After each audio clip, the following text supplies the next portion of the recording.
Good morning students. आज हम पढ़ेंगे एमएससी फाइनल फिजिक्स के अंदर एडवांस क्वांटम मैकेनिक्स को। और एडवांस क्वांटम मैकेनिक्स के अंदर हमने यूनिट नंबर 4 स्टार्ट कर ली है।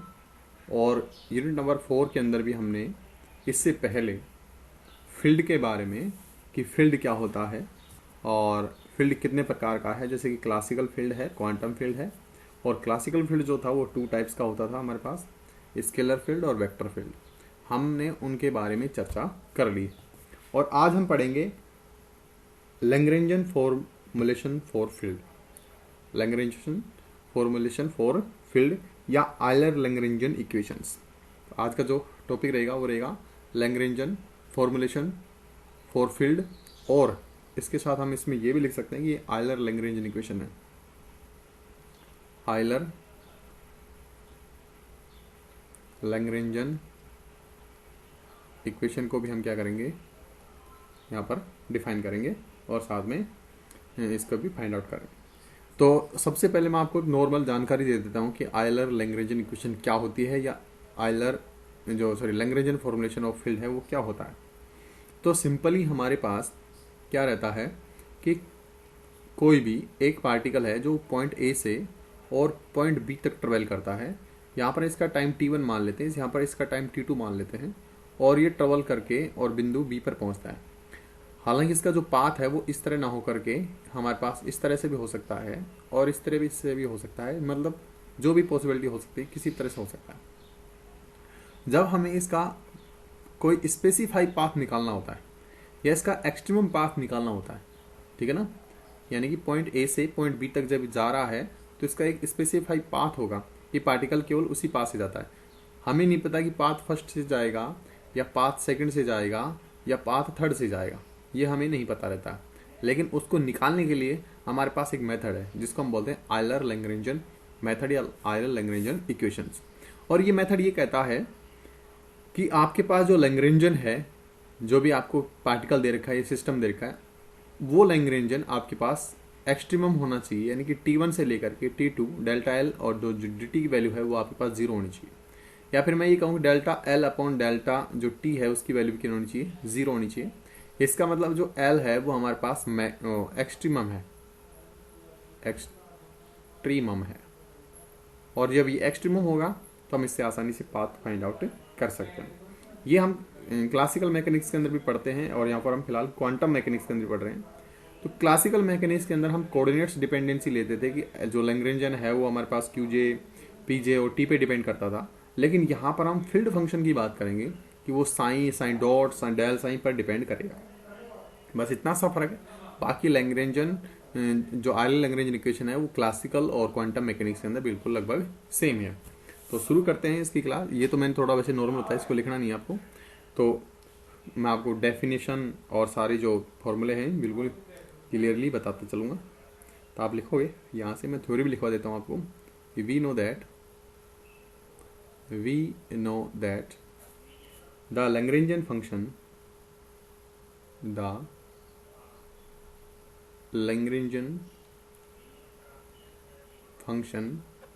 L is the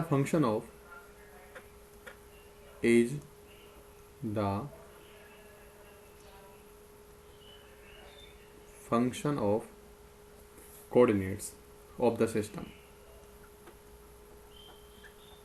Coordinates of the system,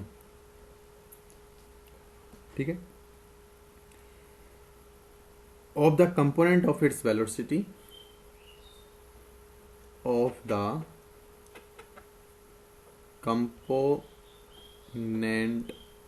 of its velocity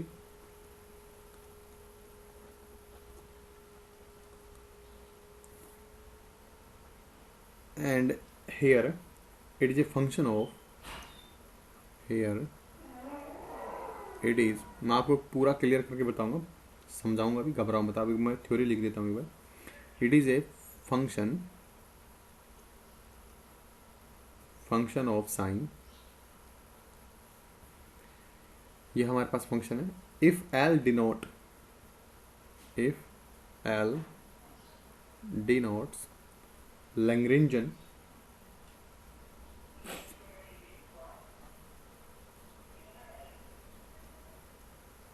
and L cut is denote Lagrangian density.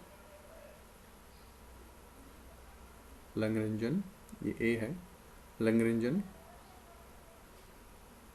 Density ये है। तो देखो यहाँ पर कहा गया है कि लैग्रेंजन जो है, या लैग्रेंजन फंक्शन बोल रहे हैं, लैग्रेंजन जो है वो हमारे पास फंक्शन होता है किसका, कोऑर्डिनेट्स का और उसकी वेलोसिटी का। यानी कि जब भी आप लैग्रेंजन लिखते हो तो आप लिखते हो L Q J dot comma Q J और टी आप लिखते हो। लेकिन यहाँ पर जो हमारे पास फंक्शन होगा वो हमारे पास साइन रहेगा, तो आप लिखोगे Lagrangian is equal to dependent on its function. तो फंक्शन के अंदर हमारे पास हो जाएगा ये कि साइन रहेगा, ठीक है, और साइन डॉट साइन और टी के फॉर्म में आ जाएगा। यहाँ पर क्यू जे डॉट क्यू जे टी था, यहाँ पर फंक्शन साइन है, इसलिए आप साइन डॉट साइन और टी की फॉर्म में लिखोगे, बस इतना सा फर्क है। और यहाँ पर हम साथ में लैग्रेंजन के साथ लैग्रेंजन डेंसिटी को भी क्या कर रहे हैं, डिफाइन कर रहे हैं। तो देखो सिंपल, जब आप डेंसिटी की बात करते हो, यदि मैं यहाँ पर लैग्रेंजन डेंसिटी को एल कट से लिखूंगा तो ऑब्वियसली बात है कि ये हमारे पास लैग्रेंजन अपॉन वॉल्यूम होगा। कि कोई भी डेंसिटी ले लीजिए, जो जिसकी भी आप डेंसिटी निकालना चाहते हो उसके अंदर आपको वॉल्यूम का डिवाइडेशन देना होता है, ठीक है। तो यहाँ से आप जब डेल डी एल की वैल्यू निकालोगे तो रहेगा आपके पास एल कट और डी वी, ठीक। इंटीग्रेशन करने के बाद आपके पास एल जो है वो रहेगा इंटीग्रेशन और एल कट और डी वी हो जाएगा, ठीक है।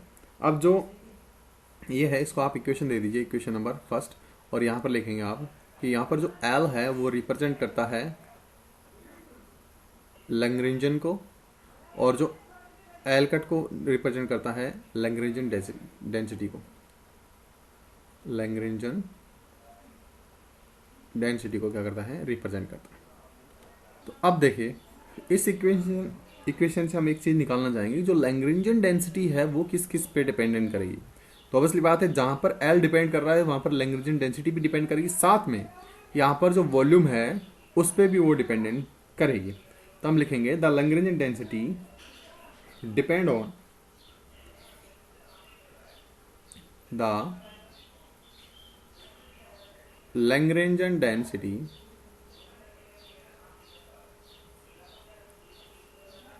Depend upon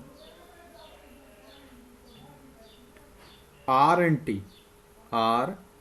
T sorry T, और R and T का मतलब यहां पर रहेगा साइन और T से, okay, and throw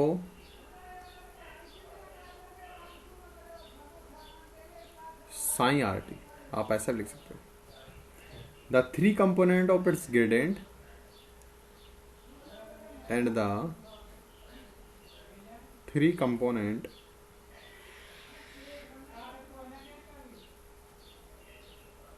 of its gradient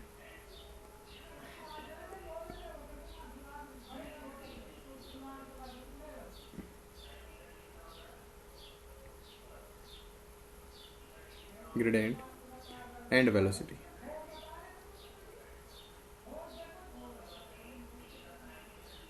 That means velocity को हम लिखेंगे साइन डॉट से। That means कि अब जो लैग्रेंजन डेंसिटी है वो किस किस पे डिपेंड करेगी, वो हमारे पास डिपेंड करेगी L cut.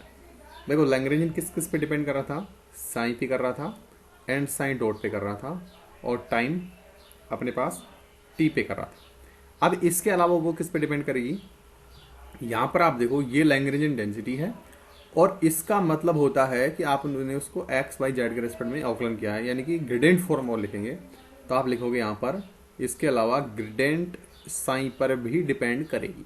लैग्रेंजन density gradient sign पर भी क्या करती है, डिपेंड करती है। और इसको हम देंगे इक्वेशन नंबर 2। यहाँ पर हमने लिखा कि Lagrangian density depend on psi, psi dot and gradient of psi and T, okay. अब बात करते हैं हैमिल्टोनियन वेरिएशनल प्रिंसिपल की। तो हमारे पास हैमिल्टोनियन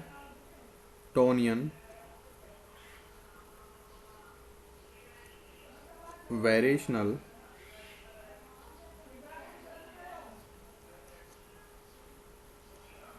प्रिंसिपल,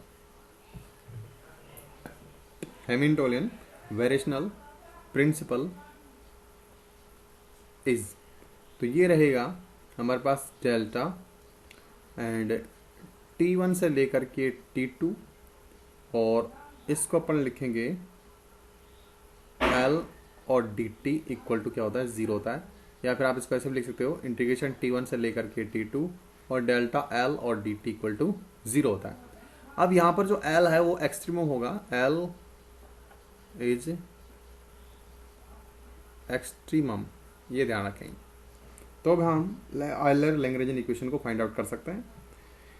और साथ में जब आप डेल्टा एल की वैल्यू पुट करोगे यहाँ पर, या एल की वैल्यू पुट करोगे, तो आपके पास कुछ वैल्यू इस तरह से आ जाएगी। यहाँ पर देखो, इसी से सोल्व कर लीजिए। एल की वैल्यू पुट कीजिए। एल की वैल्यू हमने निकाली थी लैग्रेंजन डेंसिटी की फॉर्म में, जो कि इक्वेशन नंबर फर्स्ट में है, और इक्वेशन नंबर फर्स्ट को हम पुट करेंगे अब इक्वेशन में।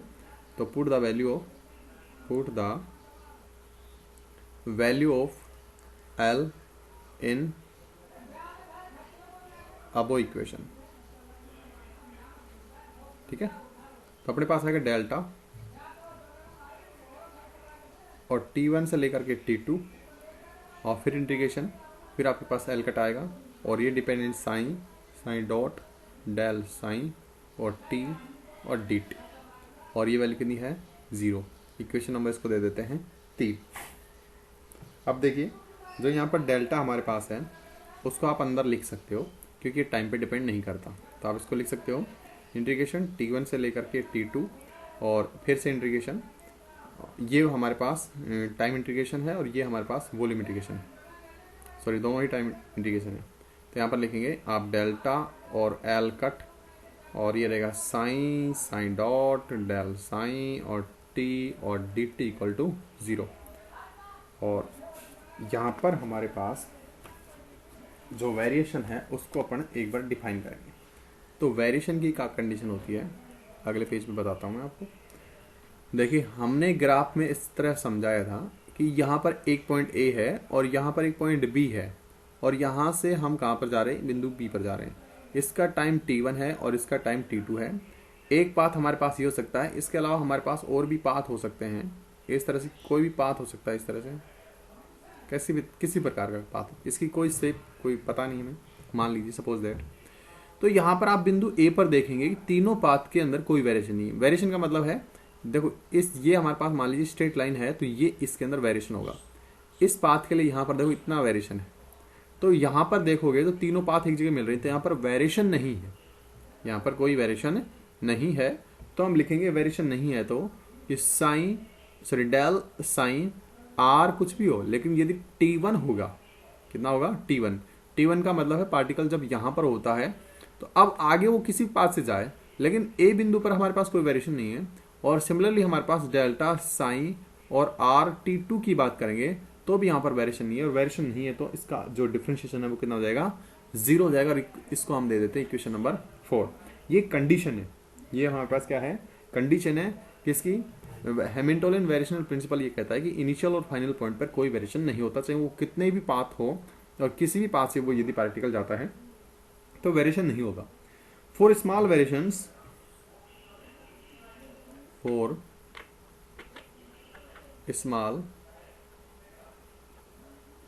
Variation, delta psi of sign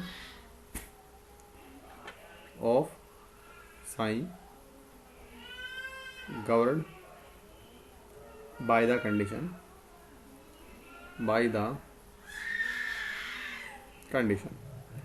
now we know that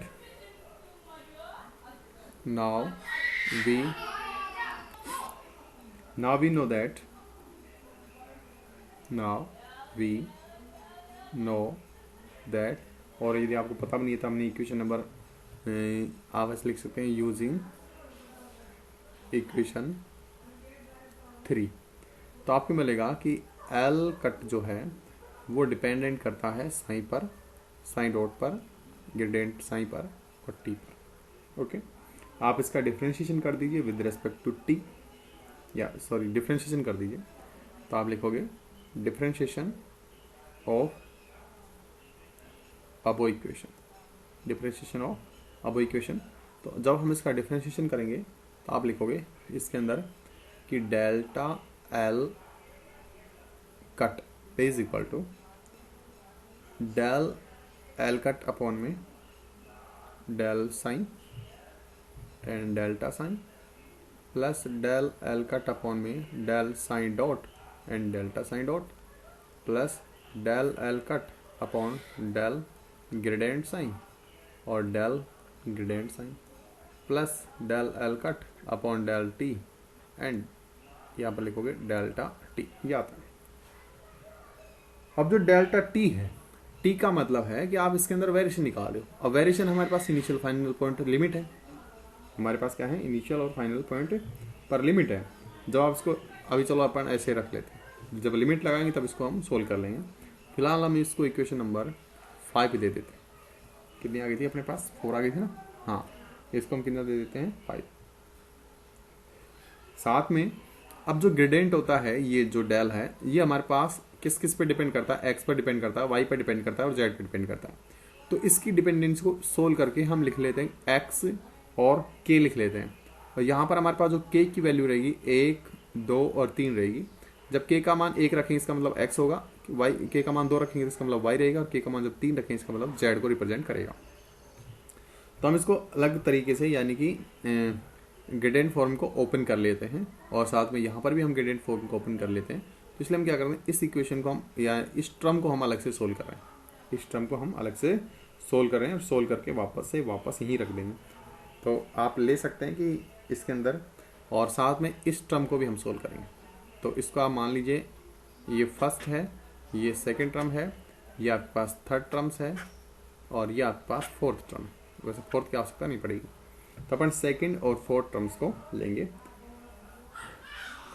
तो आप यहाँ पर ये भी लिखोगे कि आपने किस किस को कैसे कैसे रिप्लेस किया है। तो आप थ्योरेटिकली लिखोगे इसको, where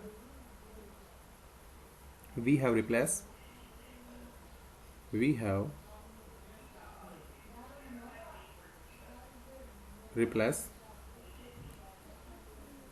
x by z, x comma y comma z by x1, x2, x3 for convention यानी कि सुविधा के लिए, as arbitrary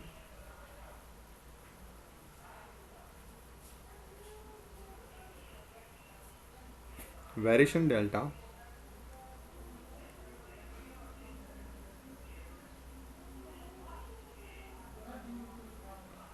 are independent of different